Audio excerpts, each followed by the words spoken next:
can get a nice measure. Okay, so profile, because to just adjust.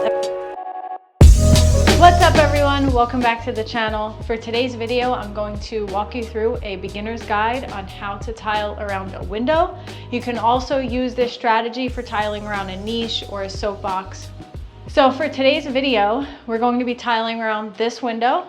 I'm going to start with using a profile. So I like to use the profile kind of as a picture frame, if you will. We'll cut the profiles and then we will put them into place using hot glue, and that will give us our measurements for the pieces that are going to go around the window. You can use the same strategy inside of a shower, in a soapbox, or any kind of ledge that you're tiling around, really. So the first thing we're going to do is cut the profile, and I have this one piece cut so I can show you an example.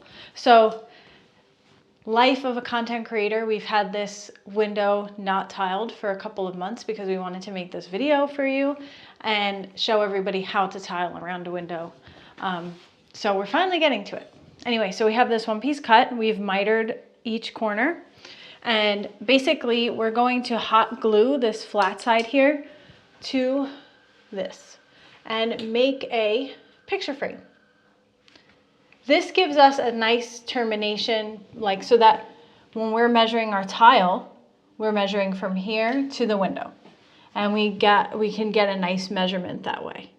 There's a couple of different ways that you can cut these profiles. This is a metal aluminum Schluter profile. So it has these little legs here that this is supposed to get embedded into your thin set, and I will show you that. And then they make them in a couple different finishes. This is aluminum, like I said, and they have them in PVC and all different types of finishes to match whatever it is that you're doing. You can also use like a pencil trim, or you can use just mitering the tiles, which I've done as well. But this, like I said, is beginner friendly, and this is how we do it. Okay, so the first thing we're gonna do is go outside and we're gonna cut this. But before we do that, some housekeeping rules. If you're new here, hit the subscribe button, drop a comment, let me know where you're from and if you've ever done anything like this before, or if you're just trying it for the first time. And if you aren't new here and you are one of my very loyal subscribers, I just want to tell you that I appreciate you so much. Smash the like button and send this to all of your friends. And me and Chris appreciate your support so much. So let's go.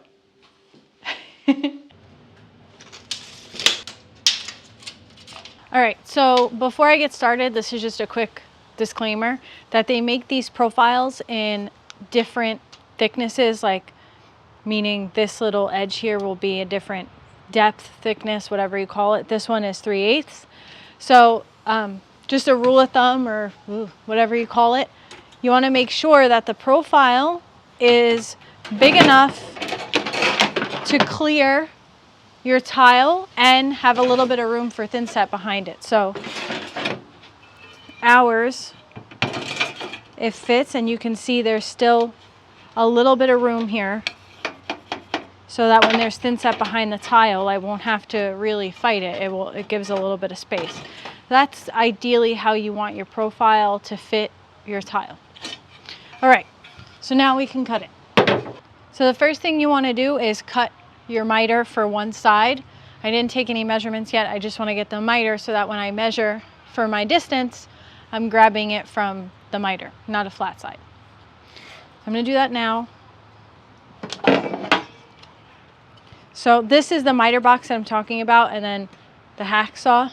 My blade's a little bit dull, so I just advise that you make sure you get a blade, and it's just so much more safe. If you use this in if you use this in a miter saw, or cut this in a miter saw, then a lot of times the blade will get caught here in the legs, and it can like take it and fling the profile, and you just don't want that to happen. It's just a lot safer to do it like this. So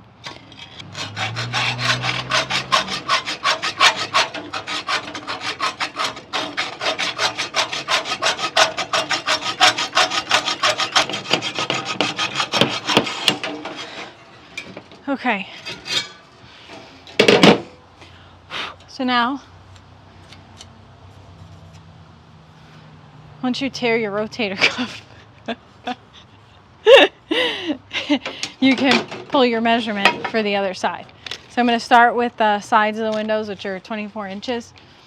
So I put the tape on the very tip of the miter right there. And then I'm going to get my measurement.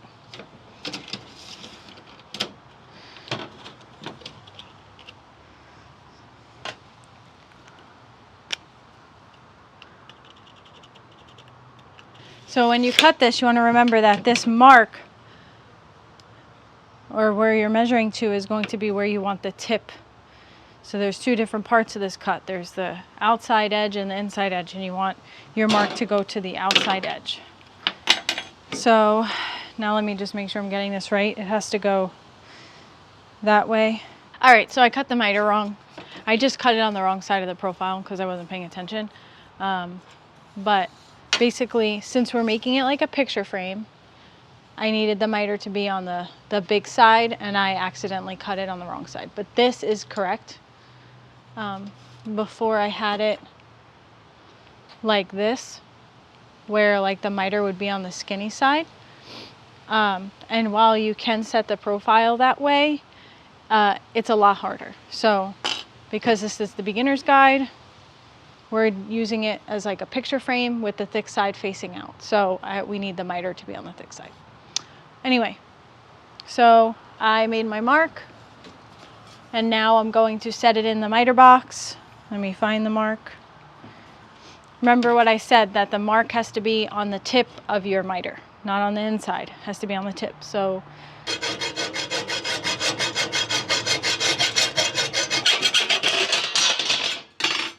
okay. All right, so now this is going to be for the side, and I'm just going to repeat for all the other pieces. After you cut your miter, you might have some straggly pieces of metal, and you can get rid of those with a file. And all you have to do is just file it like this. I like to go flat, and then I'll go a little bit on the edge just to get rid of any sharp pieces.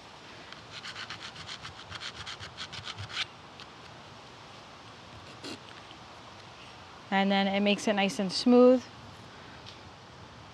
So you just want to do this for every piece that you do, just so that it gives it a better and cleaner finish.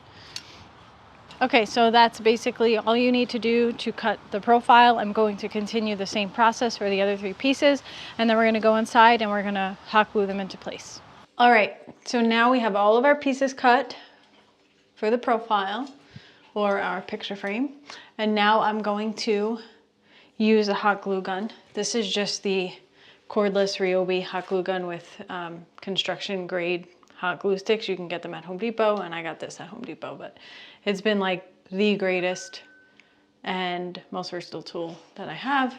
So I'm just going to hot glue these into place in the meantime so that I can pull my measurements and then set my tile inside of my little box that I'm creating. So you'll see.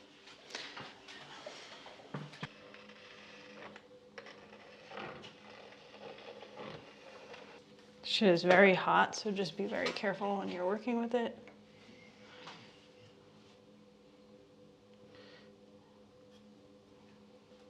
So now the good thing with the hot glue is it's not permanent. So you can take your measurements, and then as you're set, if you really want to, after you pull your measurements for your tile, you can then take this off, set your tile, and then, but that's the benefit of using the hot glue, is that you're not just like stuck using, like once you put this in place, you're not stuck with it there. So it's just kind of a guide.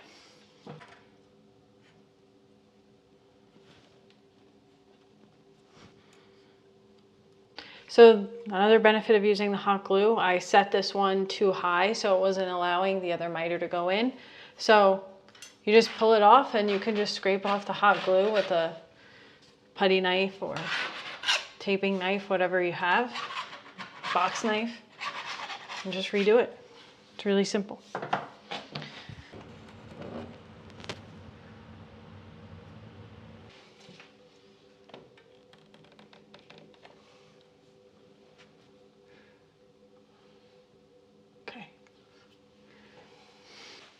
And the next step is to stand back and stare at your work and be happy about it.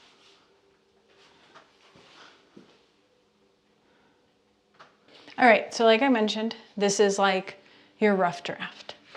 We just put up our frame so that we know how big our tiles are going to be. Essentially, we made a box for us to tile inside.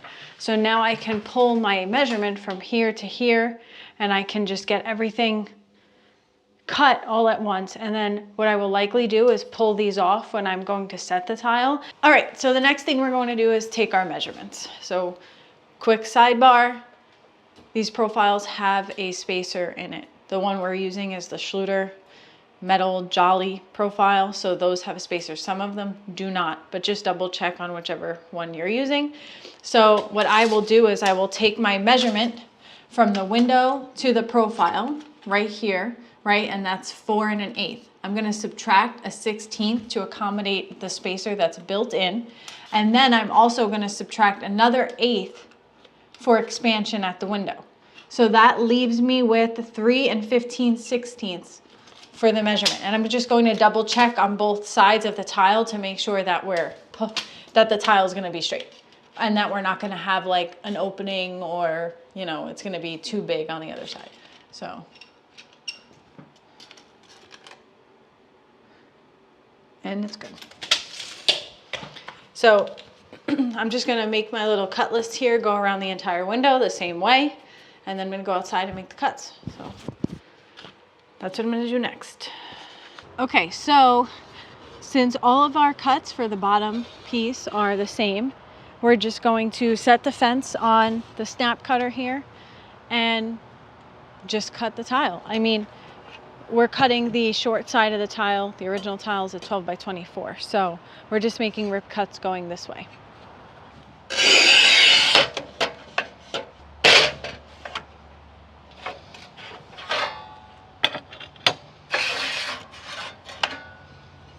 It's always good to just double check your cut after you make your first cut, especially in using the fence, just to make sure.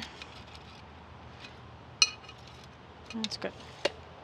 So now you see we have this raw edge of the tile. It's butting up to a window, not that big of a deal, but I'll probably just go over it really quick with the dry polishing pad on the variable speed grinder just to make it a little bit smoother. It's like sharp. Sometimes the glaze on the tile will chip. This is like not so bad, so it actually cuts pretty nice. So first I'm going to make all the cuts on the snap cutter, then I'll go and I'll just clean them up a little bit, and then we can set these. So as I mentioned earlier, the next thing is going to be to just polish up the little raw edge. It's not required, but it's just something Chris and I like to do. So I'm going to use the variable speed grinder. I have it set on the lowest setting, and I just have a 400 grit dry diamond polishing pad. You can grab these on Amazon. They come with a kit, and then you can also get this, I forget what this is called, but yeah, the backer attachment for the polishing pads. If you don't have a variable speed grinder, you can also use the diamond hand pads. Also, you can get these on Amazon. I have everything linked in my Amazon storefront, so if there's something you have a question about, you can just go check it out over there under the tools section. But basically, this does the same thing. I just personally like the variable speed grinder. I don't know why. It's just personal preference. So.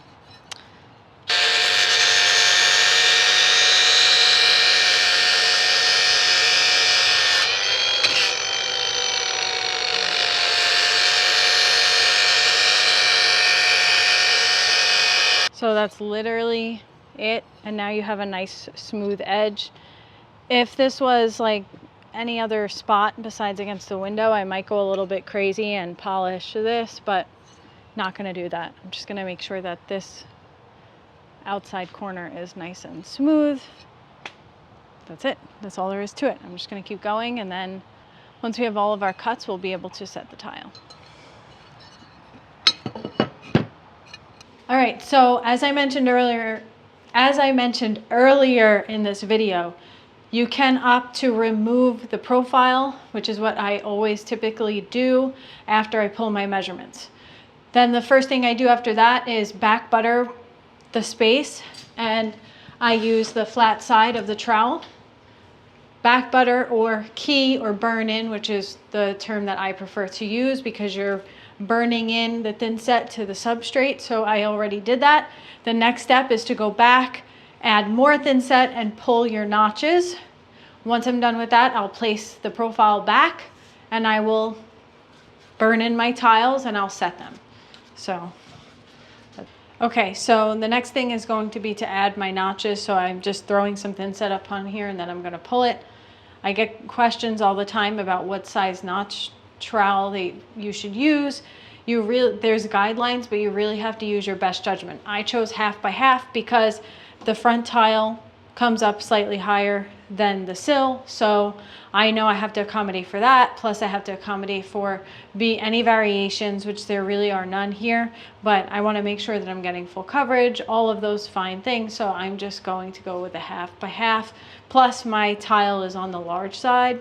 So I definitely wouldn't be going with something like 1/4 by 1/4 over here. Just because of all those factors. So you really just have to kind of figure out what solution is going to work best for you and go from there. Just make sure you're following the basic rules by pulling all your notches in the same direction. All right, so the next thing I'm going to do is just clean this up a little bit. Then I'm going to put my profile in place so that I can set the tile. All right, so you want to make sure that your notches are running all the way through to push through these legs of this profile. So I'll show you what I mean. Okay, so you put your profile in place, right? And then you want to push down so that your thin set comes up through the legs. You want to make sure that your profile is sitting in the thin set, just like your tile would be, so that it can get coverage and be stuck in place. You don't want it to just be kind of hanging there with no thin set or adhesive to hold it into place. Now this gives me a more permanent install versus obviously just trying to backfill with thin set when I've hot glued it. Plus this gives me more room to move it back and forth and make minor adjustments if I need after putting the tile in place. All right, so I burned in the thin set on the back of the tile just to test and I set it, but it was still a little bit too low and the profile was too proud of the tile on the top. So I'm pulling it off and adding notches to the back of the tile as well so that I can make up for that height. So this might be a little messy, especially if you're new at tiling. Like look, it gets all dirty and messy, but that's why it's important to clean as you go. I'll put this into place and then I'll probably just clean it up a little bit when I'm done, just so that I can not have a big mess at the end of the day when I'm done tiling. I mean, this is just something that happens, you know, sometimes you just can't avoid it, especially when you're tiling a spot like this that you have to build up a little bit. So then once you put it into place, you just want to make sure that you get it down, collapse the ridges by pushing it back and forth. Now I'm going to wait a minute on pushing this over here because this seems high. So it's kind of like on a seesaw. I'm just going to let it marinate a second, go get my sponge, clean it up so that I can really feel and see what's going on.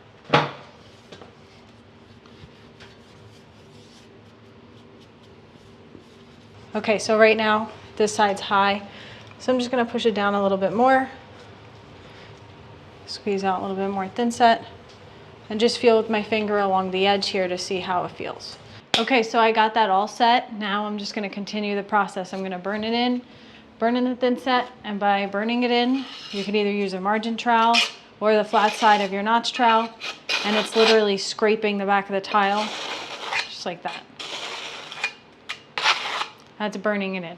Then I'm going to go back and I have to add more thin set because we have to make up for the height difference.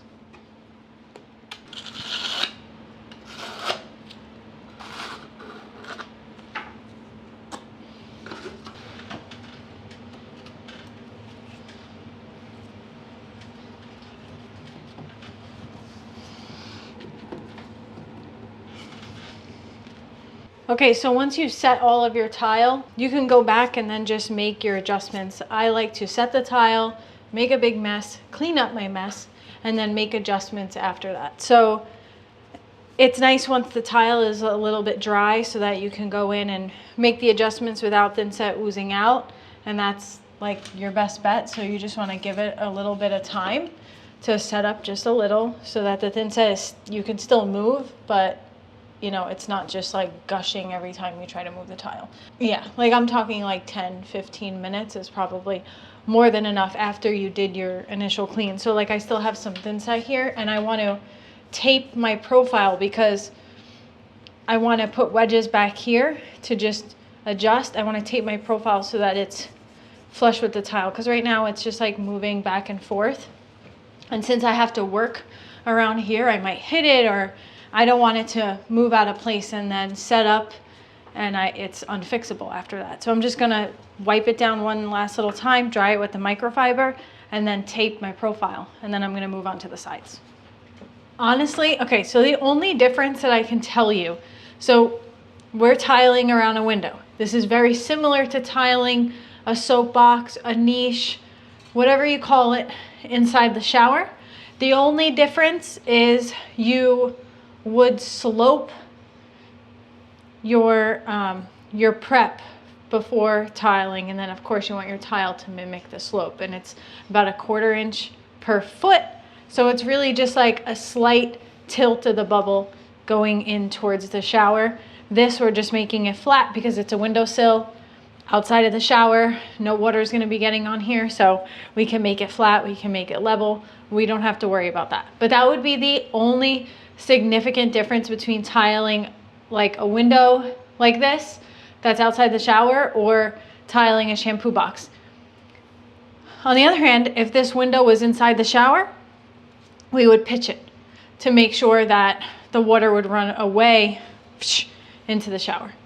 Same thing, you know, it just all depends on where the shelf is located, but you always need to pitch that. So we're gonna get on to cutting the top and then we'll be finished. Okay, so now that everything is all set, I cleaned everything. I'm going back and just making minor adjustments using wedges to make sure that my miters are closed and that there's even spacing on the outside of the profile, on the inside of the profile. Just making sure that everything is cohesive and good. Sometimes after you set it while you're working, you can move stuff. So it's always good just to do a quick clean, make your adjustments, clean up again, and then just recheck your work just to make sure.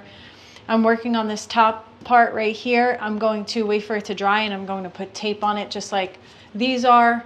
And I'll probably wait about like, I don't know, an hour or so, come back and just clean everything. Like you could take the spacers out at that point because it will be pretty hard.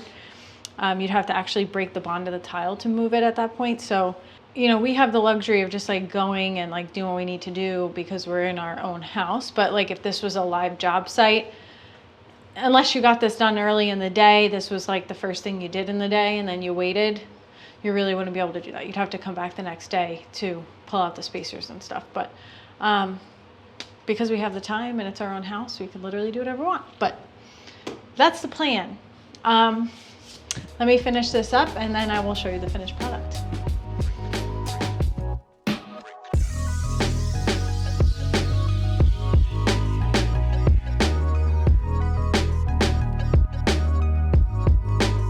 All right, everyone, so there you have it. We tiled around this window. We started out with the profile, then we cut in all of our pieces, we cleaned it out, we grouted, and the last but not least step is to add your caulk. Since this is not in the shower, you do not have to use 100% silicone, but you can. It's all personal preference, but I like to use grout match silicone. So we did that. So it's all done. I mean, that is the last step, is just to let it all dry and you're good to go. Thank you guys for watching and for coming to this episode of That Tile Chick Tiles Around a Window. I hope this helped you, and share this with your friends, drop a comment. the usual, don't forget to subscribe and smash the like button, and I'll see you on the next one. See you later.